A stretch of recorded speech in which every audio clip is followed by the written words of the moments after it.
Assalamu alaikum wa rahmatullahi wa barakatuhu.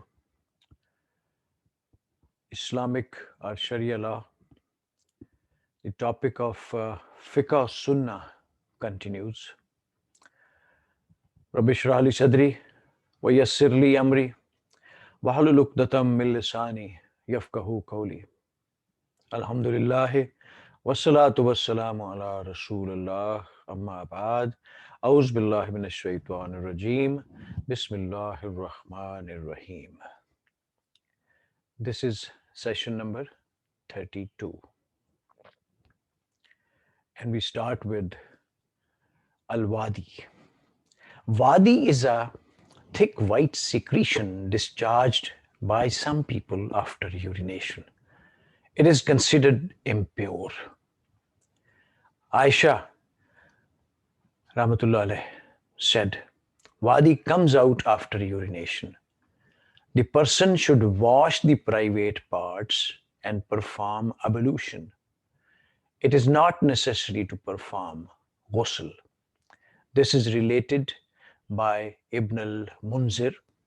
Ibn Abbas related that money, sperm, requires ghusl. As for mazhi, semen, and wadi, they require a complete purification.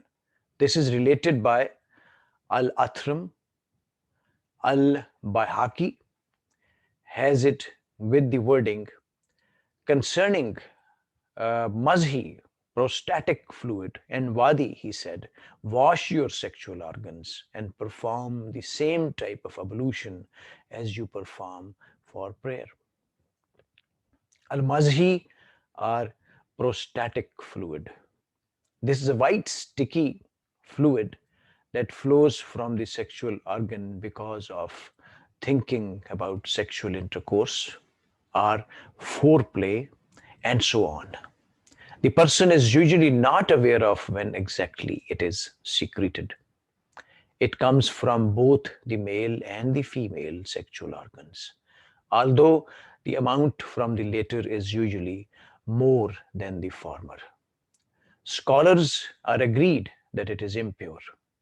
If it gets on the body, it is obligatory to wash it off. If it gets on the clothes, it suffices to sprinkle the area with water, as it is very hard to be completely protected from this impurity, especially from the young single person. Ali Rajillah Ta'ala Anha said, I used to excrete mazhi, so I asked a man to ask the Messenger of Allah, upon whom be peace, about it. I was shy to do so because of my position with respect to his daughter. Ali was the Prophet's son in law. He said, make ablution and wash your penis. This is related by Al Bukhari and others. Sahal ibn Hanif said, I used to suffer from excessive amounts of mazhi. I used to make a lot of ghusl because of it. So I mentioned this is to Messenger of Allah, upon whom be peace. And he said, it is sufficient to take a handful of water and sprinkle it over your clothes wherever the fluid appears.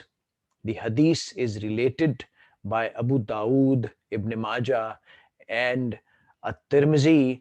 The later says the hadith is Hasan Sahih. In the chain, in the chain is Muhammad ibn Ishaq, who is considered weak when he relates in Mu'anan, handed down form because of his reputation as the one who committed the delease. But in this narration, he makes it clear that he had heard the hadith directly.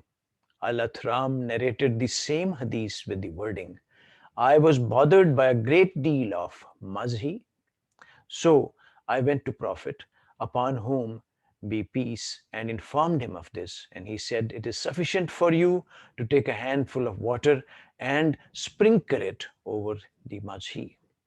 Sperm, al-mani. Some scholars say that sperm is impure, but apparently it is pure.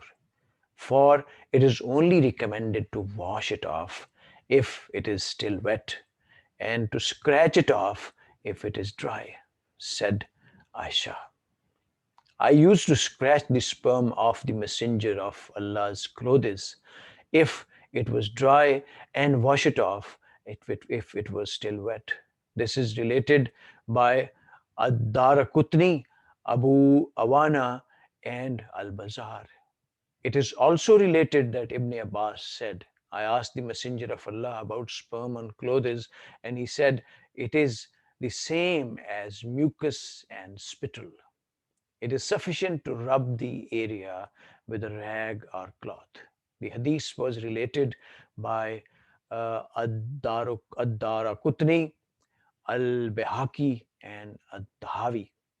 There is a difference in the narration over whether it should be in marfu or mawquf form. The urine and stools of animals that are permissible to eat, both of these are considered impure.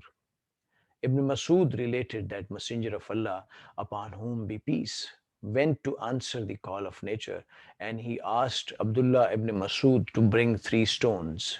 Abdullah said, I could not find 3 stones, so I found 2 stones, and animal dung, and brought them to him.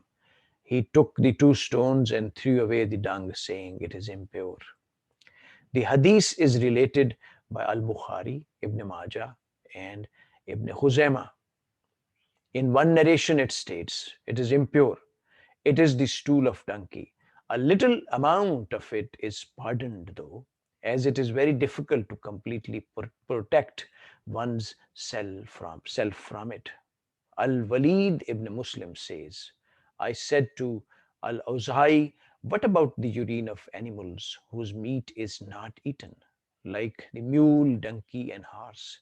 He said that they used to come into contact with these during their battle, and that they had not washed it off their bodies or clothes. As for the urine and stools of animals whose meat is permissible, Malik, Ahmad, and a group of Shafi'ah says it is pure. Commenting on the subject, Ibn Taymiyyah says none of the companions held that it is impure.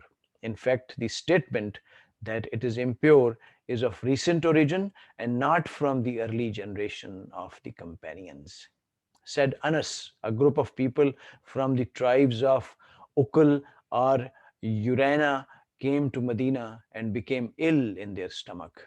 The Prophet ordered them, the Prophet ﷺ ordered them to get a milking she camel and drink a mixture of its milk and urine.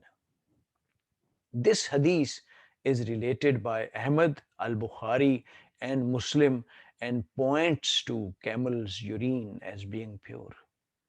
Therefore, by analogy, other permissible animals' urine may also be considered pure, says Ibn Munzir. Those who claim that was permissible only for those people are incorrect. Specification is only confirmed by some specific proof. He also says the scholars permit, without any objection, the sale of sheep's stool and the use of camel's urine in their medicine, both in the past and in the present. Again, without any objection. This shows that they are considered pure, says Ash-Shawkani. Apparently, the urine and stools of every living animal permissible to eat is pure. There is nothing to prove otherwise. Jalala. Jalala refers to an animal that eats the waste or flesh of other animals, such as camel, cows, sheep, chickens, geese, and so on. Ibn Abbas reported that Messenger of Allah forbade the drinking of such animals' milk. The hadith is related by the 5 except of Ibn Majah. At-Tirmizi grades it as Sahih. In one narration, it states, it is also prohibited to ride upon a jalala, related by Abu Dawud. Amr ibn Shuaib related on the authority of his father from his grandfather that Messenger of Allah prohibited the meat of domestic donkeys. As for the Jalala, he prohibited riding and eating them. Related by Ahmad, An-Nasai and Abu Dawud. If the Jalala animal is kept away from the other animals for some time and is given clean food to eat, then it becomes pure and is no longer called Jalala. If this is the case, it becomes permissible to eat, as the reason for its prohibition was the change it underwent due to eating filth, a state which would no longer be present. Alcohol. According to most scholars, alcohol is impure, says Allah in the Quran. Alcohol games of chance, idols, and divining arrows are only an infamy of Satan handiwork. Some scholars say that it is pure, for they take the meaning of rajis in its abstract sense as describing alcohol and whatever is related to it. This is not labeled as impure in a definite sensory way, says Allah. Stay away from the impurities of idols. Idols are impure in the abstract sense, and they are considered impure if one touches them. The explanation of the preceding verse is that they are a tool of Satan, for they cause enmity and hatred and keep people away from the remembrance of Allah and prayer. In Sabul as-Salam, it says, the origin is pure, and their being prohibited does not mean that the object itself is impure. For example, hashish is prohibited, but it is pure. But something impure is not necessarily prohibited. Every impure thing is prohibited, but not vice versa. That is because of the ruling that something impure cannot be touched under any circumstances. If a ruling says that something is impure, it is also prohibited. This differs from a ruling that something is prohibited. For example, it is forbidden to wear silk and gold, but they are absolutely pure by consensus. If one understands that, then the prohibition of alcohol does not necessarily entail that it also being considered impure. It needs some other evidence to prove that it is impure. If not, then we are left with the original position that it is pure. If one claims other than that, he must substantiate it. Purifying the body and clothes. If the clothes or body are contaminated with impurities, it is obligatory to wash them with water until they're cleansed of the impurities. This is especially the case if the impurity is visible, such as blood. If there are some stains that remain after washing, which would be extremely difficult to remove, they can be overlooked. If the impurity is not visible, such as urine, it is sufficient to wash it one time. Asma bint Abu Bakr related that a woman came to the Prophet, upon whom be peace, and said, our clothes are contaminated with menstrual blood. What should we do about this? He said, scrap it, rub it with water, pour water over it, and then pray in it. This is related by Al Bukhari and Muslim. If impurities get on the lower portion of the woman's dress, it is purified by dust as she trails along. A woman said to Salma, I have a long dress that drags on the ground even when I walk through places that contains filth. What should I do about it? Salma answered her, the Messenger of Allah said, what comes after it purifies it. This is related by Ahmad and Abu Dawud. Dogs are considered impure. Any container that a dog has licked must be washed 7 times. The first time with dirt. Abu Huraira reported that Messenger of Allah, upon whom be peace, said, purifying a container that a dog has licked is done by washing it 7 times. The first washing being with dirt, that is, water mixed with dirt until it becomes muddy. This was related by Muslim, Ahmad, Abu Dawood, and Al Bayhaqi. If a dog licks a pot that has dry food in it, what it touched and what surrounds it must be thrown away. The remainder may be kept as it is still pure. As far as a dog's fur, it is considered pure. Purifying the ground. If there are impurities on the ground, it is purified by pouring water over it. This is proven by Abu Huraira's hadith mentioned earlier about the Badua who urinated in the mosque. The Prophet, upon whom be peace, said all that need to be done for purification was to pour water over it. Said Abu Kulaba, the drying of the ground is its purification. Aisha said, the purification of the ground is its becoming dry. Related by Ibn Abi Shayba, this, of course, refers to the case where the impurity is a liquid.